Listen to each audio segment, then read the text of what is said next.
All right, the WNBA Finals was a 4-0 wipeout. Though within that wipeout, I thought 2 of those games were awesome. I didn't get to watch game 4 because I didn't watch game 4. my DVR didn't record it, and by the time I realized, like, I'd already seen everything that happened. But man, game 1 and game 3, I thought those were awesome basketball games. And it just goes to show you, like, when you have a superstar like Asia Wilson, there's a reason why the teams with the best players often win win the big games, like especially that game 3 game winner, just money. Can't say enough about her. Like what a season. And the only thing I'll say is I'm just so bummed it wasn't her and Nafisa in the finals. Like that would have been the ultimate, and it didn't happen that way. That's why you play the games. But she like 2 feet on the court, like this is my league, and I was so impressed with her. Yeah, games 1 and 3 were incredible. Yeah, I think Satu Sabali being out for game 4, and then I think I tuned in when the coach was getting ejected and just kind of like had it on. Like it was over. It was over. I think I think I picked Phoenix to win. If we go back and look at, didn't Ben and Sabrina pick Phoenix to win too? They did. So I feel like not as bad about my selection, but I think it was just, they beat Minnesota, who I thought was the clear runaway favorite for the title. They beat them pretty convincingly. So I was like, surely they're going to, they had a little bit of extra rest in Vegas. Vegas went to game 3 against friggin' Seattle. They went to game 5 against an Aaliyah Boston-less, Kelsey Mitchell-less, Caitlin Clark-less. Indiana was the most hurt team in the league, and they messed around until the finals. And they just kicked their butt in the finals. Yeah, I'm trying to think of I haven't really done like the deep dive on like why they went. It was so difficult for them in those first couple rounds, but Phoenix was the easiest matchup for them by far. But yeah, I know Kelsey played those games, and so did Aaliyah Boston, but they weren't there when the buzzer hit in the fourth quarter. I'll tell you that much. But yeah, no, I think just looking at how much they struggled against these teams that I thought were kind of way worse than them, and then they just didn't struggle at all against the team that beat who I thought would have won the title. So it was weird. That was a weird type of prediction and how it all played out. But it does just kind of attribute to Asia's greatness. And you said it in the Discord that it's kind of like interesting. You're watching like Michael in like real time. And I got to watch Michael. Yeah. I mean, you're watching Stephen LeBron, I'm watching Stephen LeBron, but I never saw Mike. And so it's kind of, it's cool just to see it and just realize that that's what's happening. She has 4 MVPs, 3 titles. I mean, no one else has 4 MVPs. Can she get one more title? To me, she's already the GOAT, but I know some people will, have some of those players with 4 titles, whether it be Maya Moore, whether it be Cheryl Swoops, or whether it be just like really some of those dynastic players that were involved in that Minnesota or Houston dynastic run there. But to me, she's the GOAT. If she gets one more, I don't even know what else you could say. If you're still trying to say that it's someone else, I don't know what you're talking about. Yeah, and that kind of builds into this offseason. And we'll talk about what to look for the Valkyries, because Richard Cohen wrote a really nice piece in the Her Hoop Stats newsletter that we'll use kind of as for our primer. But before that, all the Kathy Engelbert stuff, whether or not they're close on a deal for the new CBA, I have to imagine the WNBA wants to relish in the idea that they could be so much part of this upcoming sports news cycle with their free agent period, because it's going to be nuts. Like, so many players are going to move teams. And then you got the expansion teams, and then you got the Valkyries and what Joe Lacob could do with some possible changes to the CBA, such as if you could go over the cap. Joe's like, hey, we're in business, baby. Dude. And so all of those things, like, you got to imagine that the sport, the whole league has to be like just licking their lips thinking like, man, we need to get a piece of this. Thus, let's get a deal done. Like, what is the minimum that the players will come down to, and let's just make it happen. But at the same time, he's talking about a bunch of rich dudes, like, using the commissioner to debate and to argue and to try and make a deal to negotiate with a players union who's kind of feeling themselves a little bit. They know that they're the product and that this product is hot, and they know that if you sign however long, let's say they sign a 5-year deal. If you sign a 5-year deal, you can't take advantage of the now again for another 5 years. So I know they're trying to get what they believe is theirs for right now. So, like, all things considered, best case scenarios for them to wrap this up quick so that they could take advantage of it. But I just don't know. I think the players are, not to say that the players are any smarter than any other union when it comes to this stuff, but I think there's a little bit of an independence in some of them that they may be willing to test their value a little bit, what they're worth. And I don't know if a lot of the other players who are maybe on the lower end of the salary structure are really into that. But at the same time, when you raise that salary structure, the bottom has to come up too. So, players making, I don't know what the bottom salary in the league is, 70,000 or whatever. Like 70,000 should come up to 120,000 or 150,000. And they will, if they can be a little bit more patient, those players will benefit as well. So it's really interesting. I always feel like the NFL players, they rarely take advantage of their leverage because they're the most popular sport in the US. And I always feel like the owners whip them when it comes to the CBA. And in basketball, previous CBAs, except for this current one, I sort of felt the same, that the players would kind of whip in the owners a little bit.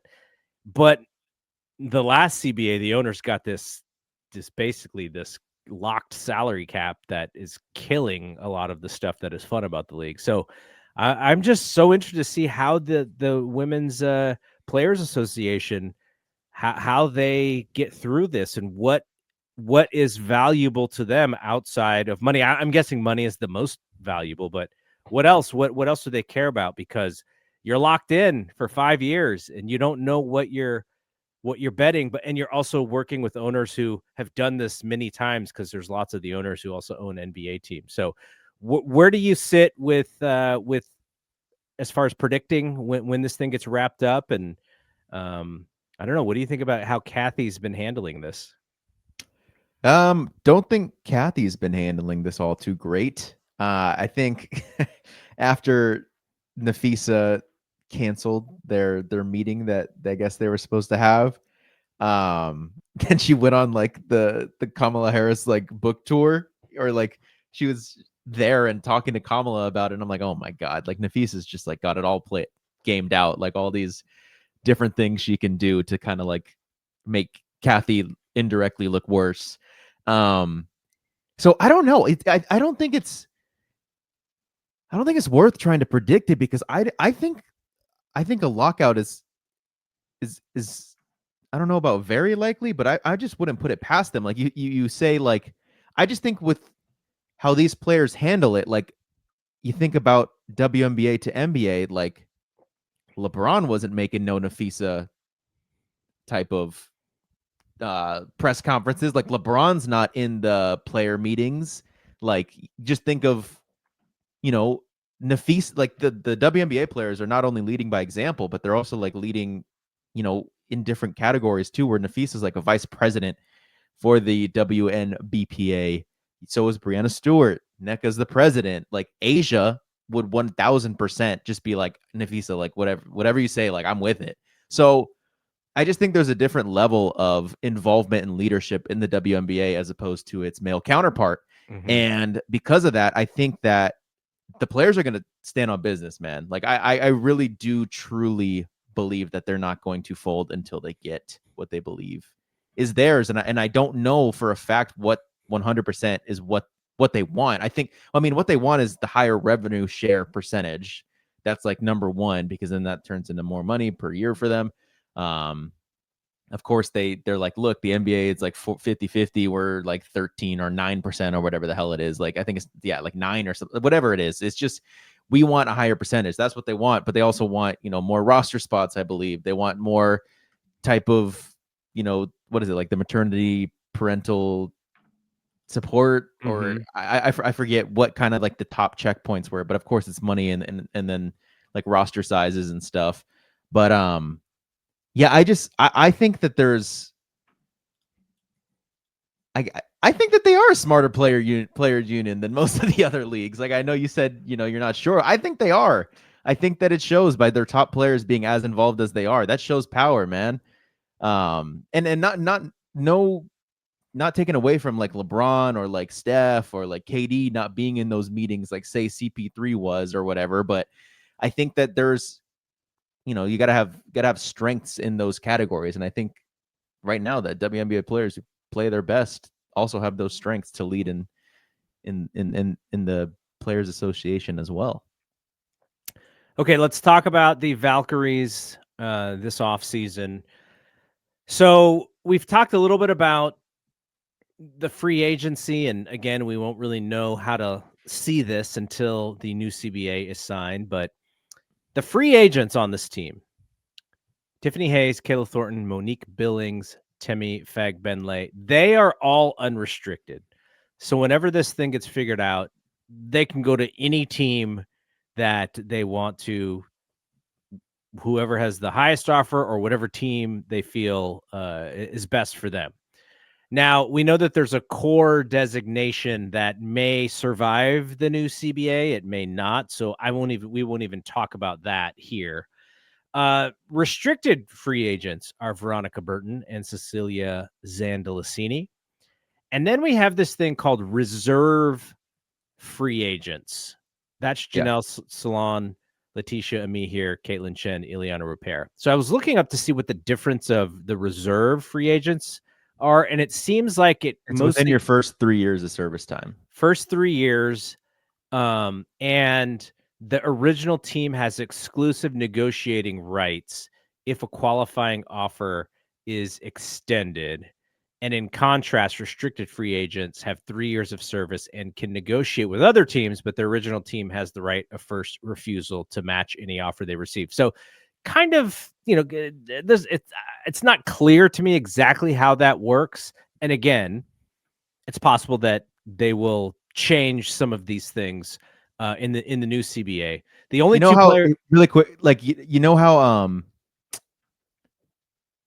Caitlin Chen got drafted by the Golden State Valkyries, right? She's on a rookie scale contract, and then they waived her, so she is no longer on a rookie scale contract. But then she came back. They can't re-sign her to a rookie scale contract. They had to sign her to like a standard deal. But because she's under 3 year service time, she is now considered a reserved player. Like, does that make sense? How like she was on a rookie scale, but now then they had to cut her because she didn't make the final roster, and then they brought her back, but you can't bring her back on the rookie scale. So rookie scale is the restricted free agent, and I think the reserved is just more restricted than the restricted free agent. Like, it's more, it's like better for teams, I think, than the restricted free agent. So okay, under contract, Carla Late. Under contract, Kate Martin, and we know they have the rights to Yuste Yotsite, who will be here hopefully next year. And so what does it mean for the 4 women that I mentioned to be free agents? Tiffany Hayes, Kayla Thornton, Monique Billings, Temi Fagbenle. Do you have a feel yet on who you think they may try and bring back, or what a priority might be for them as far as their free agents? I think all 4 of them were valuable to that basketball team, but if I was to circle who was the most valuable, it's got to be Kayla. But at the same time, she is coming off of a knee injury, and she is in her early, I think she's like 33. Tip Hayes is 36. So that makes it kind of interesting. But how would you prioritize those 4 players? Kayla 1, Monique 2, Temi 3, Tiffany 4. Like that seems crazy to say because I know like there's been many times on this podcast where I was like Tiffany's our best scorer. But I think that there is the potential to upgrade at the scoring position in the free agency. That Tip won 6 Woman of the Year, not of course this year, but the previous year, and they maxed her, right? I think they like maxed her for this season. So I just wonder what her price, like what she is looking to accept. Did she like the Valkyries enough to be like, no one's giving her a max, but like, did she like the Valkyries enough to come back on a cheaper deal? If so, then yes. But if she, you saw the injuries, like she just wasn't. She got hurt in a Phoenix Mercury game, and that was like with like a month left to go in the season, and she didn't make it back for the playoffs. Like I of course, she's 36, so of course I'm worrying about her injury more than I am Kayla, who had like a season-ending injury. Like I get it, but she is 3 years older and she's a little reckless, like in a good way. Like I don't think that's a bad thing. Yeah, she lays her body out she's, on the line. She's hustled, lays her body out like perfect, but like that can be like an injury prone that has more like ability to get injured, like we were saying with Jimmy Butler earlier.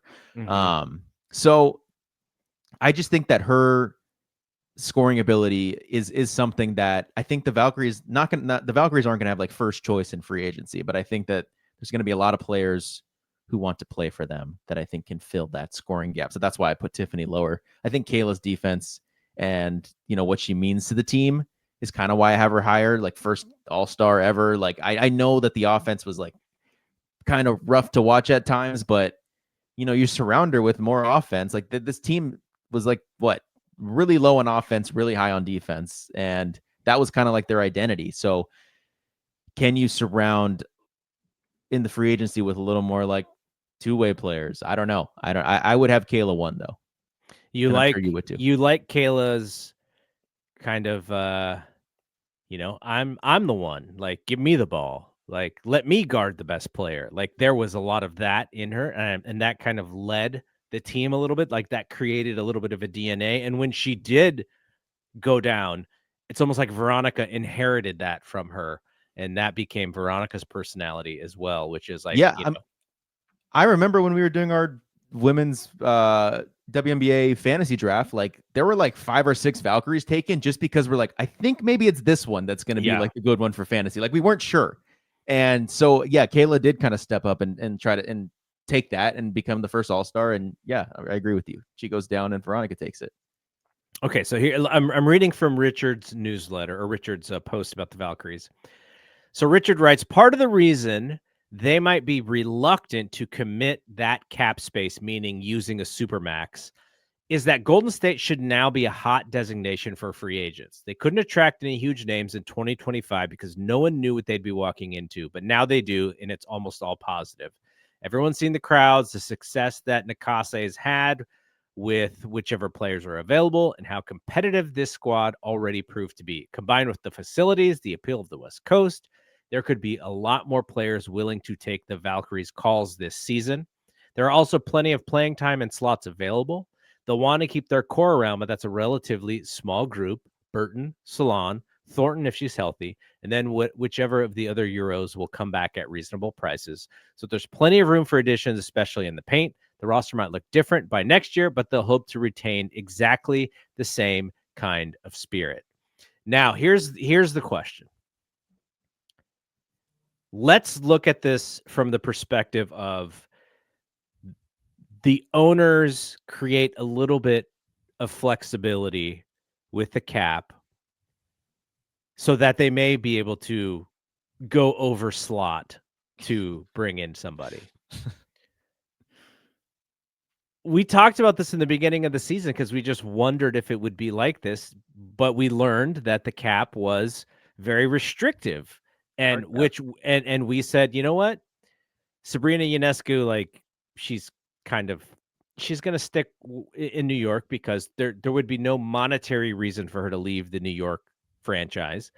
But if there is a monetary reason for her to leave New York to come to the Bay Area, could you see that as a possibility? Or would they look to fill out the roster with better, like you said, two-way players? Like, do you think they would go big star hunting, or would they just upgrade, some of the rotation so that they're just an all-around better team? Or maybe they try and do both. I don't know. I don't know what it looks like, but that thing about the new CBA and whether or not they would create these opportunities to make free agency a little bit more interesting, right? Which is part of the DNA of the NBA. You want to make free agency a little bit more interesting. It would be, not to say that she would come, but I think people will want to write those pieces about the Valkyries chasing Sabrina, and she's got to make a decision. Like, that is pretty interesting to me for a league that is in this early growth period, or not even early, but is now in a growth period, trying to create their own news ecosystem. Having those conversations for their best players drives interest for the league. Yeah, I mean, feels all pointless to talk and think about this stuff because like we don't know. There might be a lockout. Like it even feels like you're saying a bad word when you say the word lockout. Like we just don't know. And I don't think there will be a monetary reason for her to come to Golden State. You think about the richest owners in the WNBA, and I imagine it's in no order, Joe the size from the Liberty, Ishbia from Phoenix, and Mark Davis for Vegas. He's actually not very rich at all. He's interesting. He's one of the poor. I think he may be the poorest NFL owner in the league. How does that stack up though against Lacob being I'm sure NFL? I'm sure Lacob has more cash than he does. I actually haven't even looked at Mark Davis. The thing about Mark Davis is that his Vegas team, what he bought it for versus what it's worth now, he's doing well. Yeah, but just at least those three NBA owners that I could think of off the top of my head, being for Phoenix, New York, and San Francisco. She's on the Liberty. The size won't just it won't be a money issue if she wants to leave. Like I don't think Golden State will offer her more than what New York's offering her. So it'd have to be like, well, they would have to, right? They would have to for her to even think about it. But I just don't think it'll happen because New York's going to be like, we have the money too. We'll do it too. If there is a luxury tax, they will go into it too. They will have to pay Brianna. If Sabrina gets paid, they're going to need to pay Brianna. Then what does Jonquel say? The Valkyries don't have that problem yet. And New York, if you were to raise these salaries and create a much bigger cap, and then now the investment is a little bit more, but at the same time, the what you would have to pay these women compared to what you're playing NBA players is like not even comparable. That's why maybe it is. But let's say Sabrina is $1.5 million. Like all of a sudden, Brianna's like, "Hey, I'm worth 2," and Jonquel's like, "Yeah, I'm worth $1.5 million or 2 as well." So then that investment for that big 3 is like $4 million versus, and then Josiah says $600,000. He says, "Wait, the rookie I just waived, Dariq Whitehead, who was going into his 3rd year, actually makes that exact amount." Yeah. Yeah. I mean, that's what we would think how it would work for sure. It should work that way. But I think if Sabrina leaves, I think it's I thought Brondello getting canned was maybe like, okay, is she thinking about it? But then they're talking about bringing in an NBA coach, and I don't think she'd leave. Brianna and Jonquel. Like I think there's a run it back with them. I don't think it's time yet for Sabrina to come. I was kind of hoping for the Aces to lose because I thought Jackie Young would come if they lost. Now that they've won, that's who I want. Now that they've won, I don't think so. I think that all you've heard from the Aces is that they want to retain Chelsea, Jackie, and Asia. And if you're Jackie, you're so beloved in Vegas. And there's talks of like if you had lost, you'd only have 2 titles, and the Minnesota and Houston 4 titles seems way more out of reach. But now that they've won, they're at 3. I think they can get to 4. So I just don't see her leaving.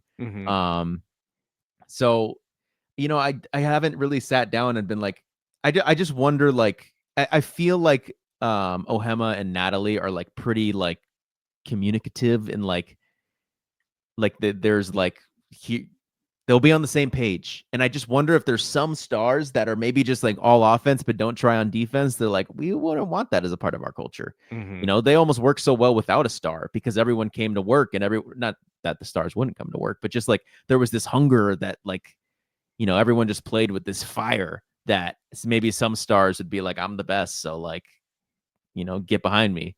So, I haven't sat down and kind of looked at it because it's not that I have to look at who's available and who's not. Everyone's available, right? Yeah. Except for like players on rookie scale contracts and like 2 other, veterans. But other than that, all the best players are available. So I don't know. It's going to be fun. I think I might have already said, but I wanted Jackie and, man, it's only been 2 weeks and I'm starting to forget names, but the Seattle center that wasn't Dominique, wasn't NECA. Who's that? Who's the Australian? She has like an Australian accent and I'm already forgetting her dang name. But anyways, it was those 2 players, but I mean that's kind of shooting low to me. Like they're both talking about Magbagor. Yeah, Ezzy Magbagor. Like her and Jackie, I feel like would fit the culture so well, just being like 2-way players that would just. I think it would be great, but of course now I don't think Jackie's coming. I think Ezzy. I think there's that's open. I think Temmie's spot in the starting lineup is something that I feel like needs an upgrade. I think Temmie's good, but I think for a starting 5, I think Temmie's good as a backup 5. Like as if you have this championship contending team, Temmie's your backup 5, not your starting 5. So I would like an upgrade in that position. Of course, like a lot of other positions need upgrades, but I think Janelle and Veronica you can in pen right now that they're starters. So we'll see with like what they do if they do Janelle Chechi still as like a 3-4 combo, or if they maybe try to get taller at the 4 position, because some of these teams like basically start like 2 center height level players as your 4-5. But again, like I love doing the thought exercise. Like I love like just mocking players, the teams and stuff. But it just feels a little different for this summer where there's so much uncertainty and there's so much like actually I'd rather that these players get everything that they're worth and owed and maybe I'll hold off on trying to get Magbagor. Yeah, Gabby Williams. Rob wants Gabby Williams. That would be awesome. Shout out to Rob who's checking us out on the live stream. Okay, so let's end the show with a little bit of draft board stuff. So this is from The 9. I think this is Hunter. Actually, I clicked on the link to the website. It is Emily Adler's post. It's like 3 people contribute to Hunter it. Cruz Hunter, and Emily, Lincoln and I forget Schaefer the 3rd. put together this list. So they put together an early draft board. It's the one I go to every year. Not actually, it probably is my main one. Like them and the Athletic, and I'll use Conrado's this year. Yeah, we'll have some stuff with Conrado for sure. But I'm just going to read through. If we believe that the Valkyries will have the 8th pick in the draft, I'm going to read through the top 8 picks. They specifically say we do not believe this will be the draft order, but this is just their evaluation rankings. So number 1, is it Awa or Awa? Awa Fam. Awa Fam from Spain, 6'4" center, 19 years old. Number 2 on their list is Olivia Miles, who we thought might come out last year, but decided to transfer from Notre Dame to TCU. Primary ball handler, and she's going to be someone to watch this year in college hoop for sure. Number 3 is Lauren Betts. Unfortunately for us, when we got to see UCLA play last year, Lauren Betts was in street clothes. She did not play. So it would have been nice to see her play in person. Number 4, Flage, 6-foot wing, LSU. And I think a lot of people, there's a fame aspect to Flage because she's been able to take advantage of her NIL and her Instagram, and I think she even raps. So she's probably a little bit even more famous than some of these other women because she's taken advantage of her platform there. Yeah, I'll tell you right now, Awa Fam probably is the least known, and she's mock number 1. Yeah. Tanaya Latson. A combo guard from South Carolina is their 5th. She's a Florida State transfer. And then number 6 is AZ Fudd, who is Conrado's favorite player in this draft. I think he's still. I can't remember if he had AZ or Awa at number 1, but he's really high on AZ Fudd. 5'11". We saw her come to life in the 64 in the tournament last year. Someone we got to see in person is number 7, Kiki Rice, point guard from UCLA. She doesn't like the thing that is interesting, and maybe not interesting. Maybe it's something that people question her about. It's just her ability to score. Like she does, she plays like a point guard, but she doesn't play like somebody who, like, when you need a bucket, she's the one who you go to get the bucket. At least in the games that I've watched her, but she's still a really good player. And then number 8, Iana Martin from Yep. Spain, age 20, 5'9". Out of those players, obviously, we were not going to be able to watch the international players regularly in college. You may be able to find them on YouTube streams, but who excites you for, just if you're looking on the DVR, you're like, what team do I want to follow? Like, what teams are you following so that you can watch some of these prospects? Well, what's funny is that 2 of those are playing overseas in Awafam and Iana Martin. But I think UCLA's got 2 of them. UConn's easy because UConn's easy. They're always on television. It would have been USC, but Juju already said she's going to be out for the whole season. Yeah, I mean, I'm going to watch Oklahoma this year because Aaliyah Chavez was the number 1 recruit up until, I guess, the very last second when they made Jazzy that went to USC as the number 1. But Aaliyah's like, I think she's like, you don't really see many Mexican hoopers, so, so I'm pumped. But who else? Like, I want to watch Michigan this year because I like their freshman trio or duo last year in Silas Swords. Who else am I gonna watch? Of course, Arizona. I'm gonna watch Texas because Madison Booker. I think she's really good. But from this draft class, like, yeah, UConn, UCLA, and then South Carolina. Like, you probably just can, if you're a Valkyries fan, you can just rotate through those, and then she wasn't mentioned, but Conrado likes Sarah Williams for the Valkyries, and she looked good. Yeah, well, Quinones, isn't she? I think she's a freshman.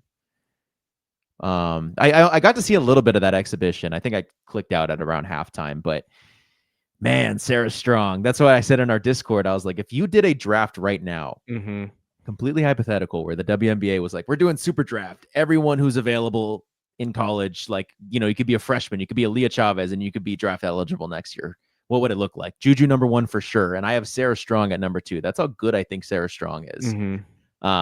She just looked so dominant and could do, like, it just looked like a warm-up game for her, and everyone else kind of, of course UConn's gonna kick the butt out of the Boston team, but yeah, Sarah just looks like a level above damn near everyone else except for, like, I guess AZ. But yeah, I think there may be more top heavy interesting talent last year. Not maybe, for sure. Paige would go number 1 in this draft. Maybe Dominique would maybe go number 1 in this draft. And then it's also different because the Valkyries aren't in the top 5. They're 8. So yeah. Like, yeah, we watch Kiki. We like Kiki. She's not anything like super spectacular. I think you nailed it right there. I think she's like the era of, like, when point guards are not the best player on the team, like that era of the NBA. Like, I think she'd be great for that. Well, she just gets everything organized. She's the adult in the room, but you don't look at her and go, wow, she's like super athletic, or she's this great ball handler. She's just solid. She's like solid everywhere. She's got that little mid-range. She can hit that mid-range. She'll probably, I don't know what her 3-point percentage was, but when we saw her go-to was like, pull up mid-range 15, 18 footer or whatever. But this will be a segment. We'll probably be doing a segment all through the college season of, like, who's kind of on the draft watch, who is looking good, and who might the Valkyries be interested in. I think it'll be really fun. It'll be a way to make sure that you pay attention to college, women's college basketball. So